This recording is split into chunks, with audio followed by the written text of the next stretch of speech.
Shalom jemaat Tuhan, kita kembali kepada PIK, Pembinaan Iman Kristen, yang kita pelajari pada saat ini adalah ayat-ayat sulit dalam Alkitab dan seringkali disalahpahami oleh sebagian orang. Nah, saya berusaha menolong, walaupun punya banyak kelemahan, tapi biarlah semua itu jadi berkat bagi setiap orang yang menontonnya. Mari kita berdoa.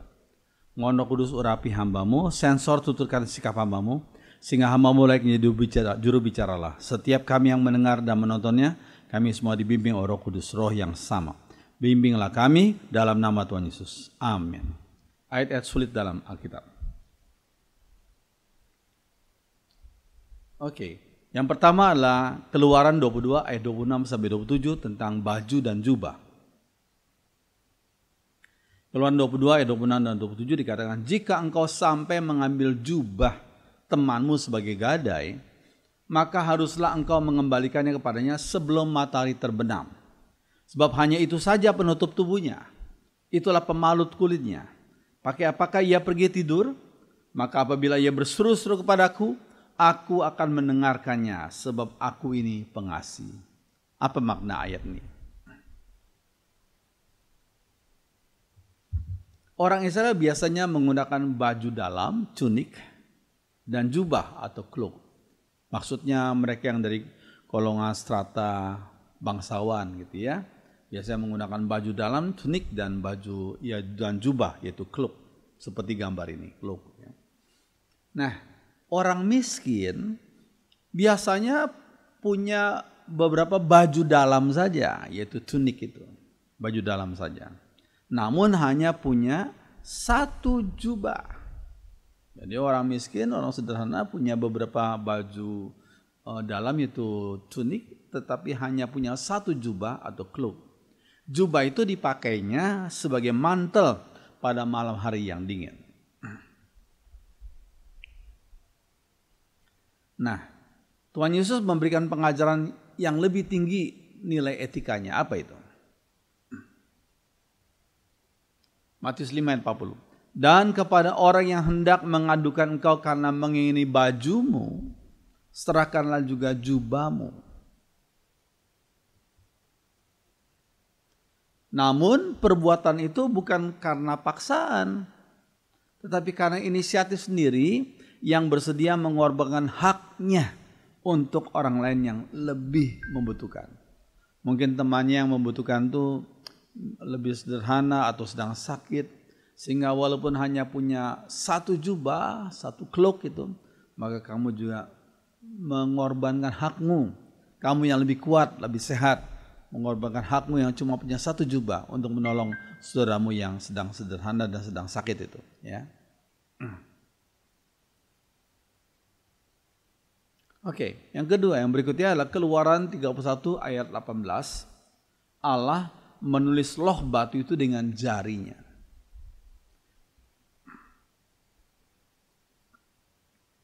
Dan Tuhan memberikan kepada Musa setelah ia selesai berbicara dengan dia di Gunung Sinai. Kedua loh hukum Allah, loh batu yang ditulisi oleh jari Allah. Ditulisi oleh jari Allah. Loh batu ditulisi oleh jari Allah. Maksudnya apa? Masalahnya apakah Allah berbentuk seperti manusia yang mempunyai jari? Ya. Dengan jarinya dia menulisi loh batu itu. Nah, ada yang menafsirkan sebagai sambaran petir yang mengukir kedua loh batu itu dengan kuasa supranatural. Ya, gitu ya. Ada yang menafsirkan demikian. Ya, sebagai sambaran petir yang mengukir kedua loh batu itu dengan kuasa supranatural. Memang kita tidak tahu metodenya secara pasti, nggak tahu kita. Namun kita tahu itu adalah hasil dari kuasa ilahi. Ya gitu saja. Ya, hasil dari kuasa ilahi.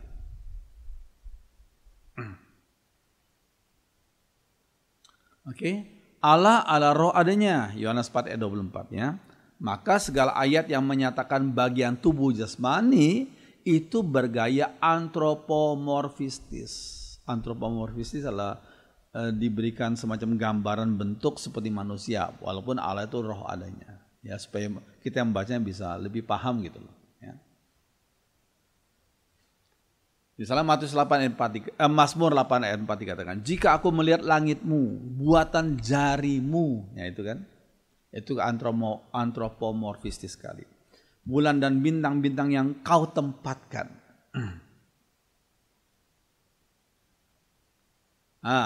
Kita baca misalnya Daniel 5 ayat 5. Kita lihat dalam tulisan kepada Raja Belshazzar yang baru saja menyalahgunakan peralatan dari bait Allah itu untuk di bait suci itu untuk dijadikan semacam alat pesta porah ya daripada Raja Belshazzar.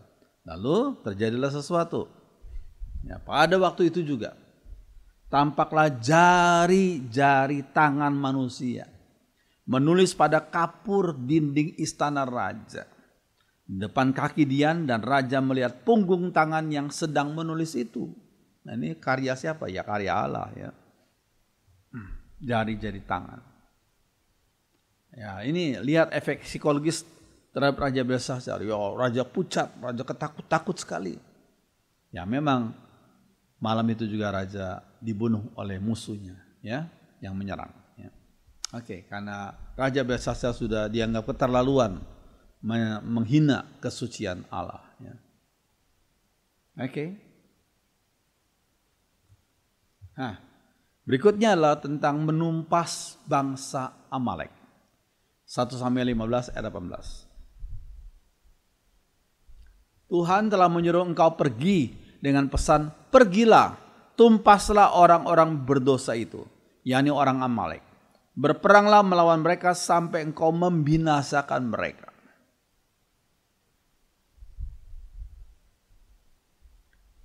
Pertanyaannya di manakah kasih Allah di sini?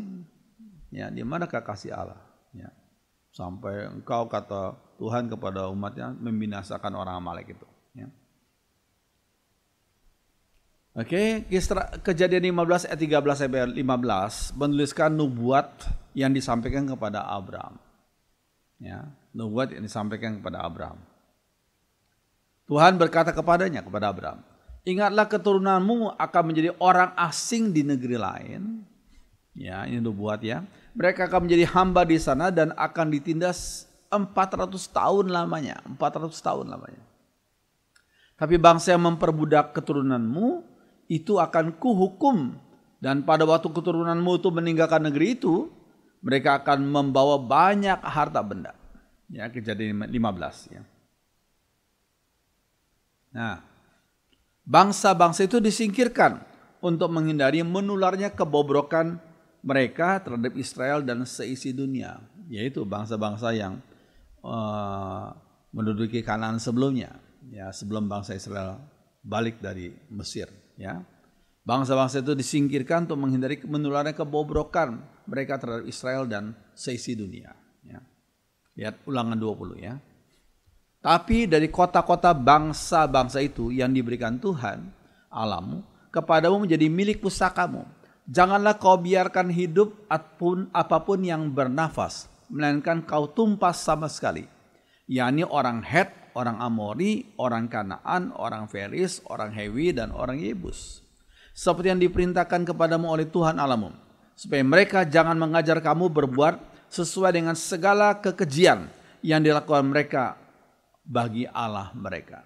Ini satu firman Tuhan ya kepada umat. Ya. Oke.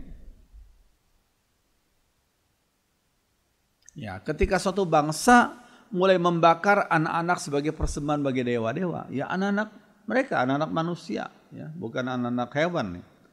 Ya, ketika suatu bangsa mulai membakar anak-anak mereka sebagai persembahan bagi dewa-dewa, Imamat 18:21, sodomi, nafsu kebinatangan, dan segala macam perbuatan buruk yang menjijikan, lihat Imamat 18 ayat 25 itu, maka karunia Allah mulai lenyap bagi bangsa itu, Ya.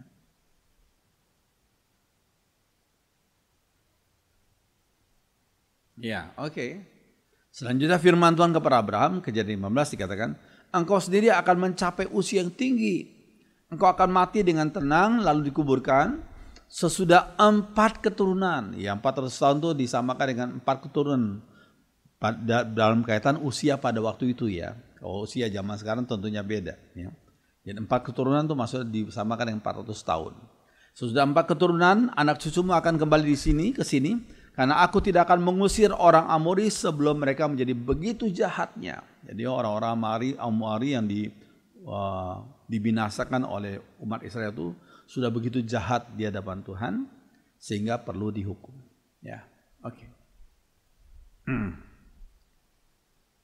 Oke. Allah tidak bertindak tergesa-gesa terhadap orang yang berdosa. Diberikan waktu 4 keturunan, 400 tahun untuk mereka bertobat. Tapi karena mereka tidak bertobat, ya dibinasakan. Ya. Allah itu Allah yang kasih, tapi Allah yang adil. Ya, ini penting sekali. Oke, selanjutnya. Patung dewa Moloch dan persembahan kepadanya ini yang disembah oleh orang Kanaan tuh. Ini patungnya ya, dewa Moloch. Lalu orang-orang itu membawa bayi mereka ya, dikorbankan sebagai korban bakaran di depan patung dewa Moloch. Ini kekejian di hadapan Tuhan. Ya, kekejian sekali. Ini yang dilakukan oleh orang-orang Kanaan juga. Ya. Oke. Baik. Nah sekarang kita ke Perjanjian Baru, yaitu Markus 11 ayat 14. Pengutukan pohon ara. Markus 11 ayat 13 sampai 14. Dan dari jauh ia melihat pohon ara yang sudah berdaun. Ia mendekatinya untuk melihat kalau ia mendapat apa-apa pada pohon itu. Tapi waktu ia tiba di situ, ia tidak mendapat apa-apa selain daun-daun saja. Sebab memang bukan musim buah ara. Nah, yang masalah kan sebab memang bukan musim buah ara. Maka katanya kepada pohon itu, kata Tuhan kepada pohon itu, jangan lagi seorang pun memakan buahmu selama-lamanya. Dan murid-muridnya pun mendengarnya.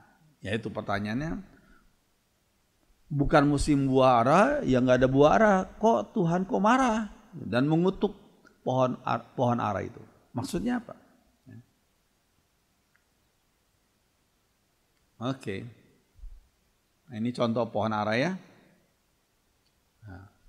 Bukankah tidak masuk akal untuk mengutuk pohon ara karena tidak berbuah sebab bukan musim buah ara? Ya, itu pertanyaannya. Ya. Oke. Menurut W.M. Christie, kapan kejadian itu berlangsung? Nah itu. Ya. Yesus disalib sekitar tanggal 6 April tahun 30 Masehi. Maka kejadian pengutukan pohon ara itu terjadi pada hari-hari pertama bulan April. Hari pertama bulan April. Ya.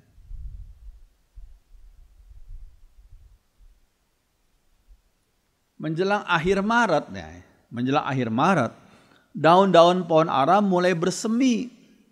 Dan dalam 1 minggu pohon itu penuh dengan daun, ya, penuh dengan daun. Bersama dengan itu, terkadang lebih awal bahkan, muncullah kuntum-kuntum buah kecil dari pohon ara, kuntum-kuntum buah kecil dari pohon ara. Ya. Ya. Buah itu akan rontok dengan sendirinya. Buah yang tumbuh lebih dahulu tersebut disebut taks. Taks ini dalam bahasa Arab Palestina. Ya, taks.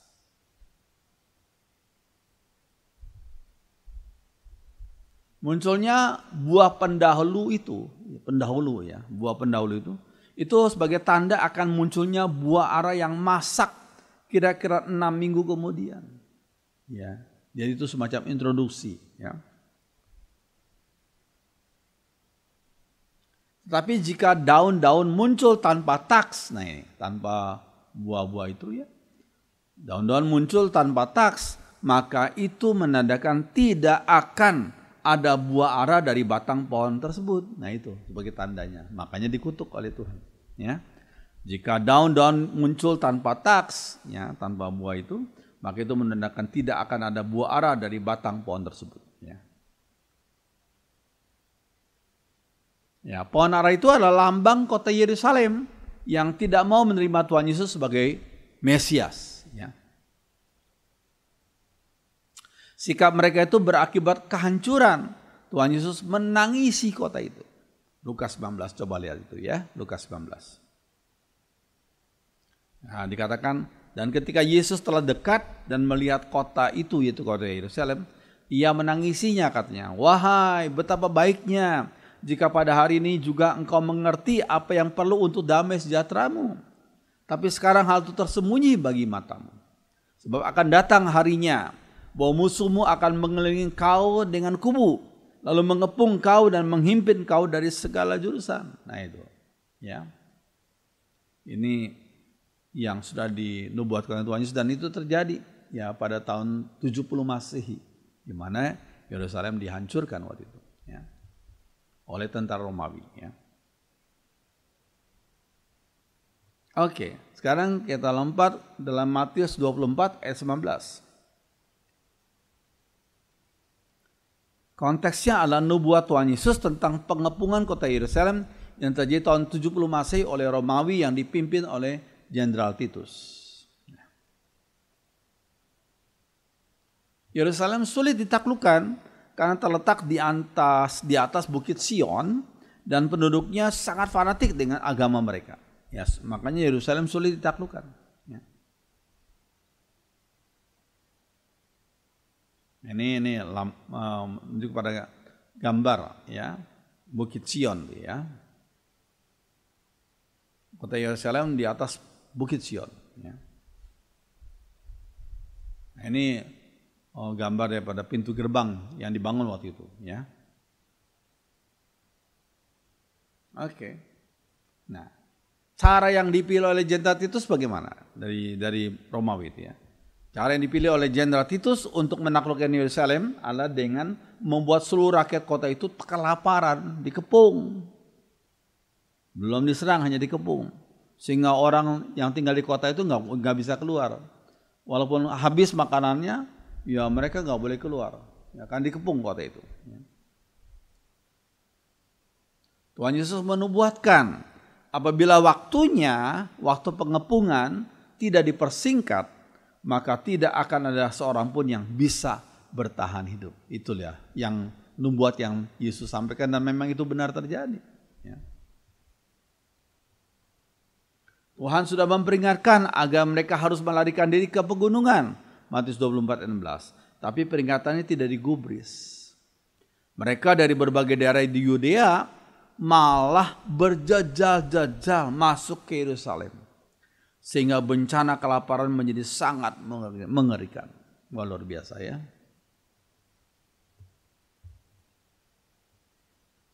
Nah, Josephus, seorang sejarawan Yahudi abad pertama Masehi, dia mencatat apa?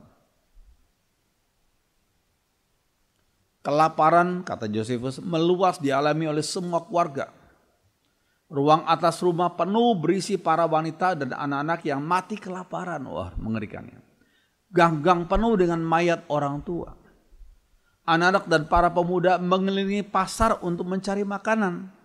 Mereka menderita busung lapar lalu jatuh mati. Setiap orang mati dengan mata memandangi bait Allah.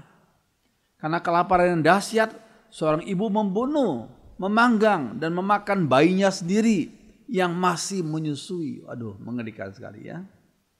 Ada 1.100.000 orang Yahudi mati kelaparan. 1.100.000 loh. Dan 97.000 ditawan dan diperbudak. Ya, minoritas yang masih hidup, tapi mereka ditawan dan diperbudak. Ya. Oke, sekarang kita balik ke perjanjian lama, yaitu Amsal 25 ayat 8.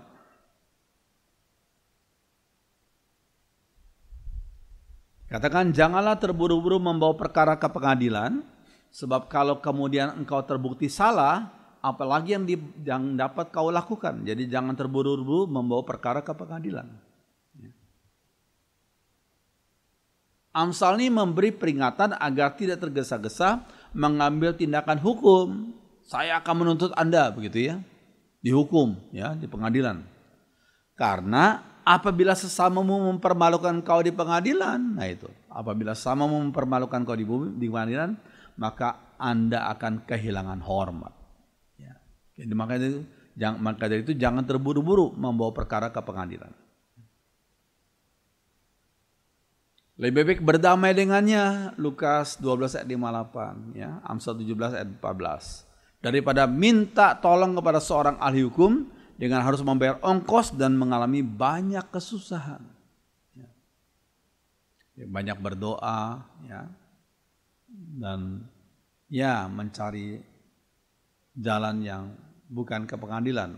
Ya, kalau bisa diusahakan demikian, ya. Oke. Nah, kita lihat 1 Korintus 15 ayat 29. Jika tidak, 1 Korintus 15 ayat 29 dikatakan, jika tidak demikian, apakah faedahnya perbuatan orang-orang yang dibaptis bagi orang mati? Nah, dibaptis bagi orang mati. Kalau orang mati sama sekali tidak dibangkitkan, mengapa mereka mau dibaptis bagi orang-orang yang telah meninggal? Dibaptis bagi orang-orang yang telah meninggal. Maksudnya apa ini? 1 Korintus 15 ayat 29. Ya. Oke. Nah, ini yang dilakukan oleh kelompok Mormon. Orang-orang Mormon tuh ada yang sampai ratusan kali dibaptis bagi nenek moyang yang sudah meninggal. Karena mereka percaya nenek moyangnya tuh, kalau mereka tahu bahwa nenek moyang mereka adalah mungkin gak setia iring Tuhan, ya, atau murtad atau bagaimana, mereka rela dibaptis beratus kali demi keselamatan nenek moyang mereka sudah berabad-abad yang lalu meninggal. Sehingga orang Mormon biasa punya menyimpan genealogi, silsilah daripada nenek moyang mereka. Dan mereka rela dibaptis bagi orang-orang yang telah meninggal sampai ratusan kali. Nah ini, karena mereka mempunyai pemikiran, penafsiran demikian dari ayat ini. Ya. Dibaptis bagi orang-orang yang telah meninggal. Tapi maksud ayat ini apa? Apa seperti yang ditafsirkan oleh orang-orang Mormon itu? Ya. Oke, jawaban orang-orang Kristen pada zaman Paulus hidup, jika mereka menderita sakit keras dan merasa nggak lama lagi akan meninggal. Nah ini, biasanya kan kalau orang akan meninggal punya semacam firasat tuh. Ya. Jadi mereka sudah sakit keras dan merasa nggak lama lagi akan meninggal, mereka biasanya mengumpulkan semua orang, saudaranya, ya, orang yang dikasihi, dan untuk berkumpul di sekitar pembaringan. Ya. Lalu yang sedang menderita sakit itu berpesan kepada mereka yang belum percaya Yesus. Ya, mereka yang sakit keras itu berpesan pada mereka yang belum percaya Yesus. Ya. Tidak lama lagi katanya, aku akan meninggalkan kalian. Namun aku rindu dapat bertemu dengan kalian lagi di surga. Yakinkah kalian masuk untuk bisa ke surga? Ingatlah, tidak ada seorang pun yang bisa sampai ke Bapa kecuali melalui iman yang benar dan hidup di dalam Sang Anak, yaitu kepada Yesus. Berilah hati kalian kepada Yesus. Nah, itu pesan daripada orang tua atau siapapun yang rasanya gak lama lagi akan dipanggil Tuhan. Dengan pesan ini dia menyatakan kepada anak cucunya gitu ya, tentang pesan ini. Ingatlah, gak ada seorang pun yang bisa sampai kepada Bapa kecuali melalui iman yang benar dan hidup dalam Sang Anak. Berilah hati kalian kepada Yesus gitu ya. Oke. Biasanya pesan orang yang akan meninggal itu lebih diperhatikan, yaitu, ya, biasa orang-orang anak cucu lebih sangat memperhatikan pesan orang yang akan meninggal, sehingga akhirnya mereka pun tergerak untuk percaya Yesus lalu dibaptiskan.